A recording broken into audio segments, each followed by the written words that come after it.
Dear students, class 12th business studies controlling के chapter के objective type questions हम आज करेंगे बेटा। फर्स्ट क्वेश्चन है हमारे पास, controlling is needed at dash levels.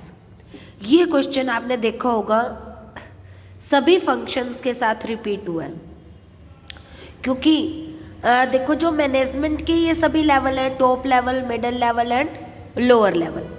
जब मैनेजमेंट हर लेवल पे है और controlling is the function of management, तो इसीलिए इसका हमारा आंसर क्या होगा? D, all.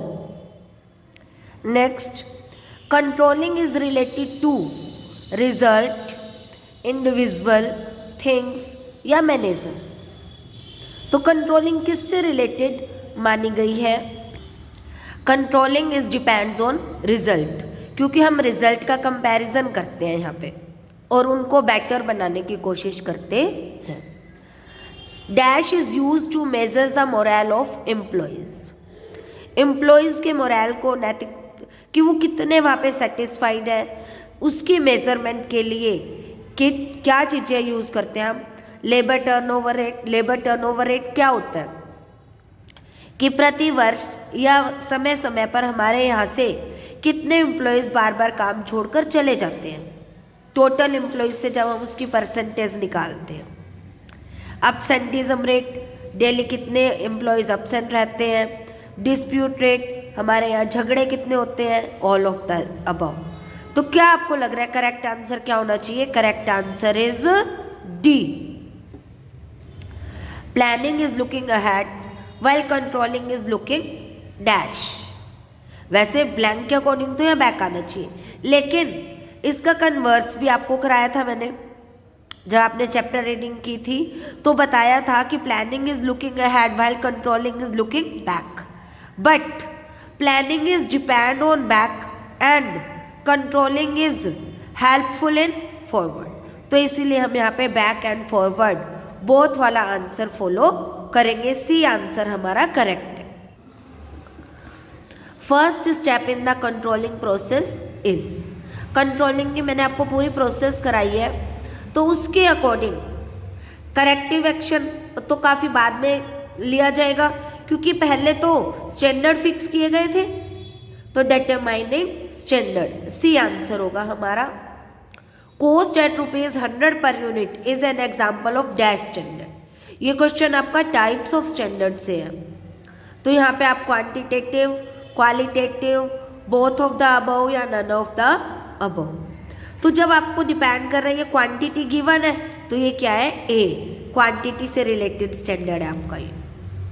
Chief basis of standard is, मुख्य आधार तो सभी होते हैं, क्वांटिटी भी, क्वालिटी भी, टाइम भी। और वैसे भी देखो बोर्ड में भी ये क्वेश्चन आया, तो all of the above. Dash standard is associated with production. Production का रिलेशन किससे है? क्वालिटी एंड क्वांटिटी दोनों से ही है, तो 8 का हो जाएगा आपके पास C. Strike is dash cause of deviation.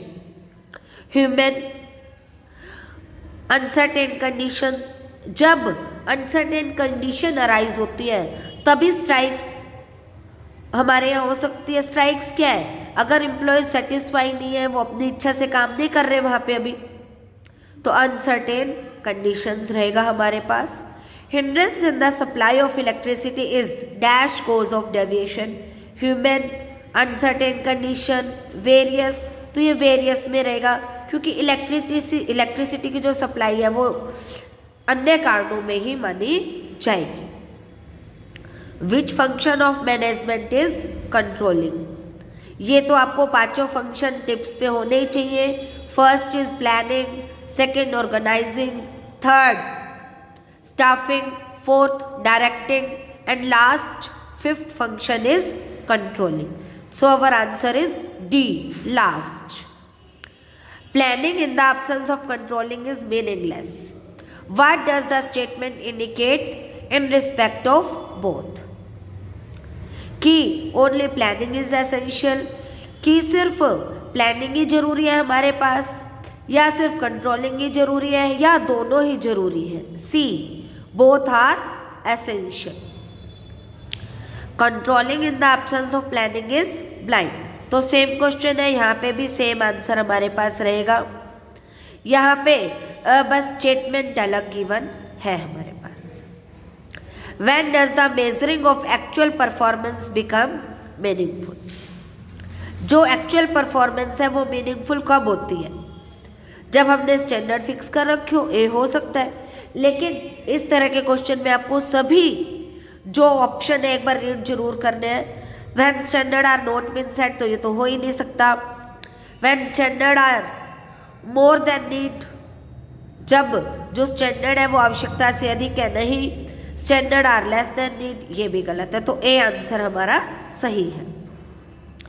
Which of the following is associated with marketing standard? इनमें से कौन मार्केटिंग स्टैंडर्ड के साथ है? Sales expenses, capital expenses, quantity या डिस्प्यूट रेट? मार्केटिंग से रिलेटेड हमारे सेल्स एक्सपेंस है, तो हमारा आंसर हो जाएगा A. Which of the following is related to finance and accounting standard? इनमें से कौन फाइनेंस से रिलेटेड है? कैपिटल एक्सपेंडिचर, क्योंकि सेल्स तो मार्केटिंग से रिलेटेड है। क्वांटिटी किससे रिलेटेड है? क्वांटिटी आपकी प्रोडक्शन से रिलेटेड है। डिस्प्यूट का भी फाइनेंस से कोई रिलेशन नहीं है, तो आपका आंसर हो जाएगा B. Which of the following is associated with personnel management? Personnel management से कौन रिलेटेड है? Individual production, target of sales person, absenteeism rate या फ्लो ऑफ कैपिटल? यहाँ पे जो पर्सनल व्यक्तियों से संबंधित बात है वो है एब्सेंटिज्म रेट की। ये दोनों तो फाइनेंस से रिलेटेड है, और ये इंडिविजुअल प्रोडक्शन या टारगेट ऑफ सेल्स पर्सन ये मार्केटिंग से, ये प्रोडक्शन से, और फ्लो ऑफ कैपिटल फाइनेंस से। तो पर्सनल मैनेजमेंट से रिलेटेड है एब्सेंटिज्म रेट आपका। विच of the following qualities the standard should have? Standard की कौन कौन सी क्वालिटीज होनी चाहिए? अचीवेबल, मेजरेबल, फ्लेक्सिबल या all of the above? All of the above. So simple question. Which of the following type of deviation can be? Deviation कैसा हो सकता है? नेगेटिव भी हो सकता है, पॉजिटिव भी हो सकता है, नन। अगर हमने जितना स्टैंडर्ड फिक्स किया था उतना ही प्रोडक्शन हो गया, तब हमारा डेविएशन क्या होता है? नील होता है। तो ऑल ऑफ द अबव आपका सही आंसर रहेगा। Which deviation is most important? Negative. Yes, क्योंकि नेगेटिव डेविएशन होने पर ही हमें एक्शन लेने की जरूरत होती है। अब नेक्स्ट भी आप ध्यान से करेंगे, क्योंकि 2010 के पेपर में ये सभी क्वेश्चंस रिपीट हुए हैं। Control function of an organization is forward looking, backward looking, ये हम पहले भी कर चुके हैं। Forward as well as backward भी यहाँ पे रहेगा, तो सी आंसर आपका सही है। Dash is not including in control process. Control process में क्या इंक्लूड नहीं है? स्टैंडर्ड तो फिक्स करते ही थे, यस है।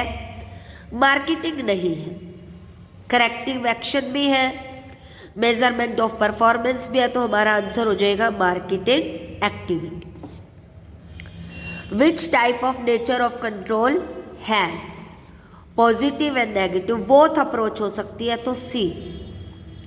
N efficient control system helps to, जो एफिशिएंट कंट्रोल सिस्टम है किस चीज़ में हेल्प करता है, कब हेल्प करता है? Achieve objective, boost employees moral, efficient use of resources, all of the above. तो जो एफिशिएंट कंट्रोल सिस्टम है वो आपकी ऑब्जेक्टिव को भी अचीव करने में हेल्पफुल है, एम्प्लॉयज़ के मोरल को बढ़ाने में भी है, एफिशिएंट यूज ऑफ रिसोर्सेज भी है, तो सही आंसर हो जाएगा आपका ऑल ऑफ दिस।